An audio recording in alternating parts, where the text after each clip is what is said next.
Okay, so Craig's been talking about the benefits of basil and growing it. I just wanted to share, this is my medicine cabinet, right? So it closes, and then when we open, these are all my oils. They're like my children. People say, what's your favourite oils? Like asking which child's your favourite. They're all my favourites, okay? So we've got the basil oil as well, which is really, really good. The basil on the emotional side, like we have basil growing in our garden, okay? But on the emotional side, it's actually the oil of renewal. And it helps you to feel more energized, relaxed and rested. So, like...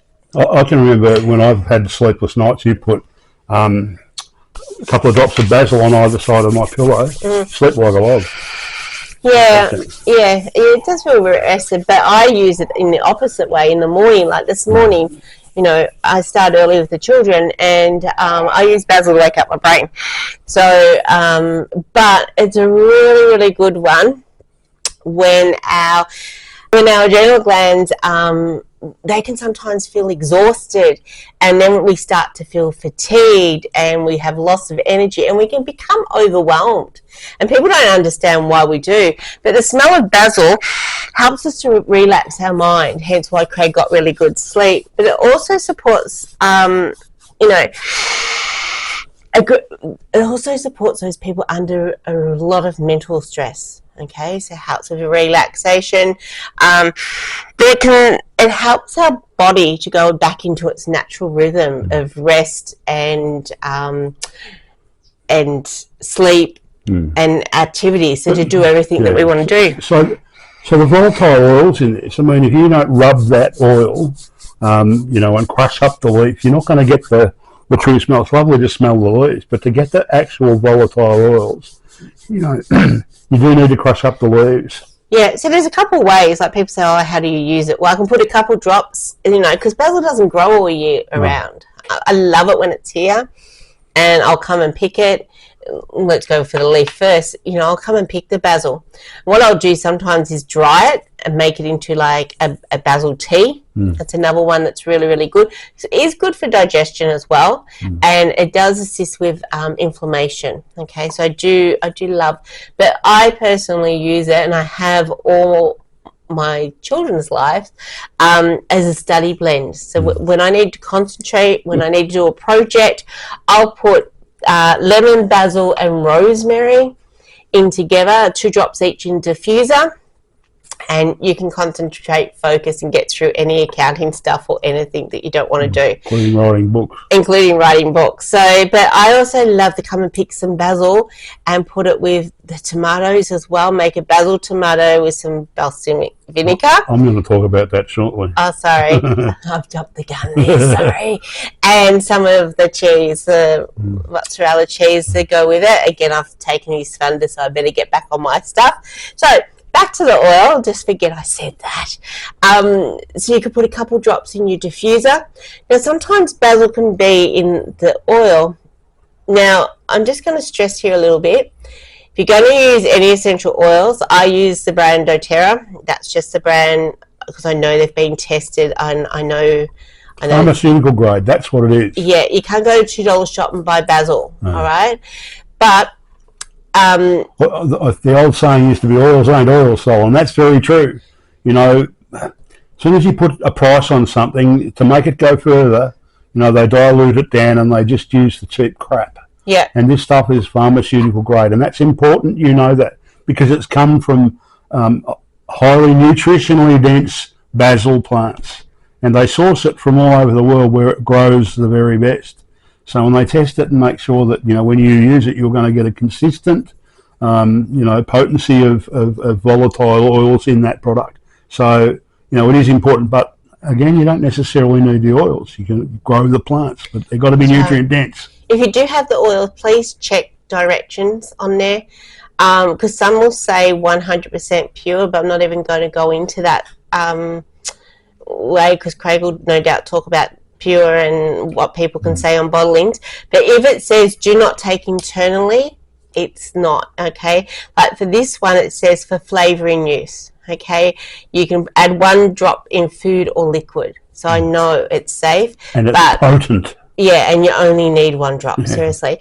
But sometimes basil's a bit strong for people. So if you've got the essential oil, what you can do is put a couple drops on your hands, rub together, and put some coconut oil and make it go a little bit further, and rub it on the bottoms of your feet. It's far away enough. It will still get into your body system and it'll do what it needs to do.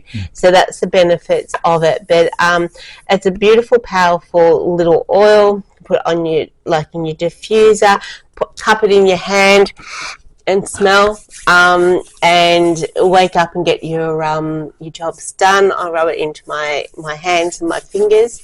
So and like I said, it's the oil of renewal for to help you feel more energized and rested and renewed. So who doesn't want that? But Craig's going to go and share with us the basil, since I think I just... Yeah, well look, of course basil is one of those great companion plants, to say nothing of the fact that it's a fantastic plant all its own, and used culinary, if you're a bit of a cook, it's a must-have, I think, in the kitchen, and particularly when you've got tomatoes ripe. I mean, you know, it's one of those marriage made in heaven of tomato, basil and garlic, so what goes well on the plate together goes well on the ground together.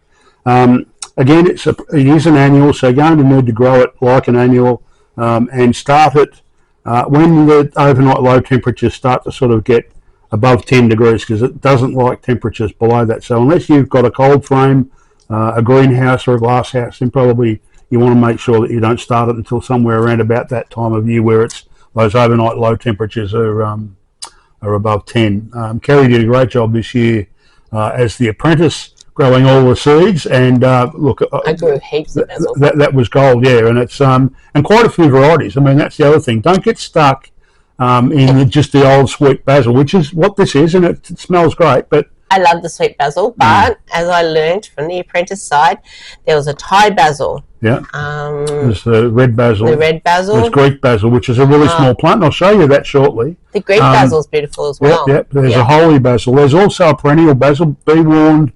That can grow a bit like mint. It's very invasive if you let it grow in the ground, so it's a good one for pots.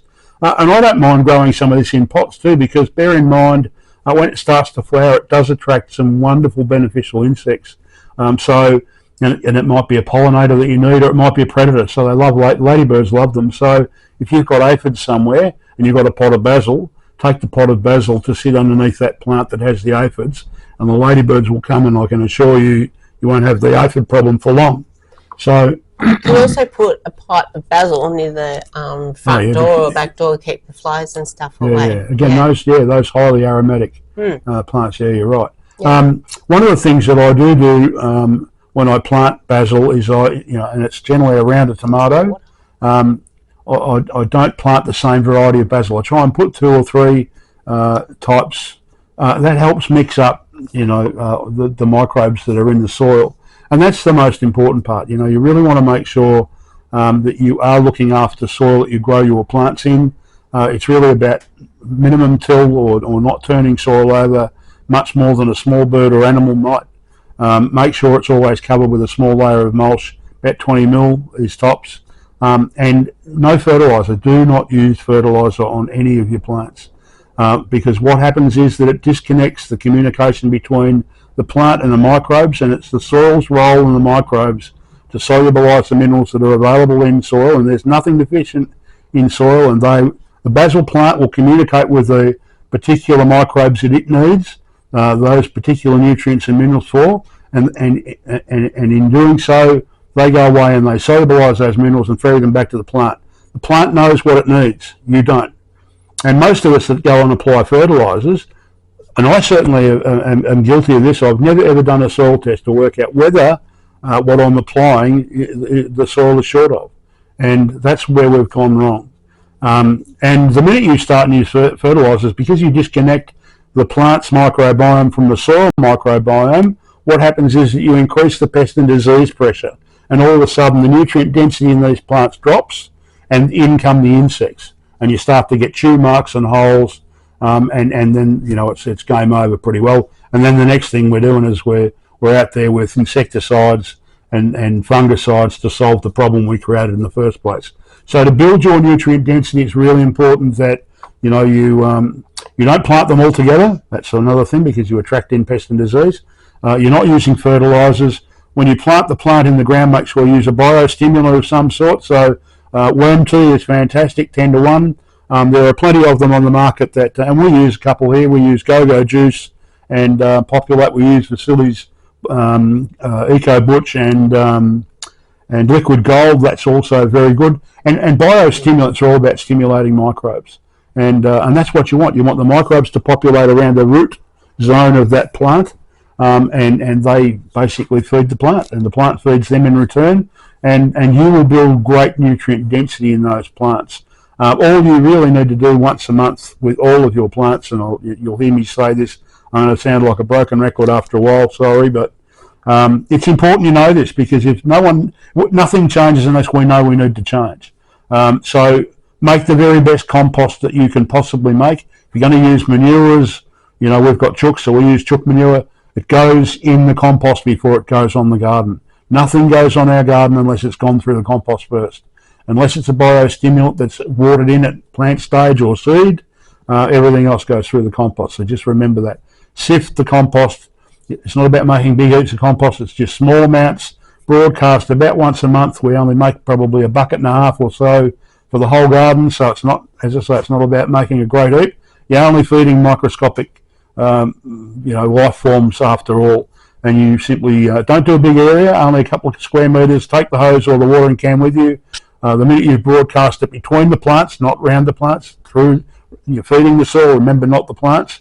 Water it in so that it settles down through the mulch. And not all of it will make its way, but most will. And then you'll instantly encourage all of those wonderful insects that live in soil, including worms, and through the process of photosynthesis, obviously the plants will draw down CO2 and store some of that carbon in soil, and of course worms will come along and feed from that organic matter, aerating and turning your soil over for you. So why have a dog and bark too? So when you do that, basically you'll get very, very good nutritionally dense basil grown when you want it, and it's fantastic to be able to walk out here and pick it when you want. Not sure why you use the term "have a dog and bark too." We've got two that bark. Oh no, very true. One of the things you do need to watch out for is as it starts to go to flower, try and pinch out the seed buds, or the flower buds, should I say. We've got a couple that I get time poor and don't always get to the plants as I'd like. There's no doubt you'll be aware, because that'll be happening at your place. But they start to go woody, and that's generally the start of the end for the plant once that happens. Once they go into that flowering stage, they start to reseed, and it's hard to stop them from flowering. So the more you pinch out, if you stop something growing up, it grows out. If it's growing out, more branches, more leaves, it's happy days. And I also, I'm going to butt in here. So when we get towards the end of the season, Basil, and I'm getting to the end, I get a bit sad. So I'll go pick it, and I'll actually, if you stay still long enough at my house, you'll get in the freezer. So if anyone ever misses Craig, maybe check my freezer, because that's where people go. But I chop it up and put it into Ziploc bags. And then I've got some basil to throw into my cooking, to my pastas or anything that I need when I don't have it. But yeah. And of course, there's also pestos that you can make. That's an easy one, particularly if you've got some garlic and some pine nuts. You don't always have to use pine nuts. I mean, there are other alternatives you can use.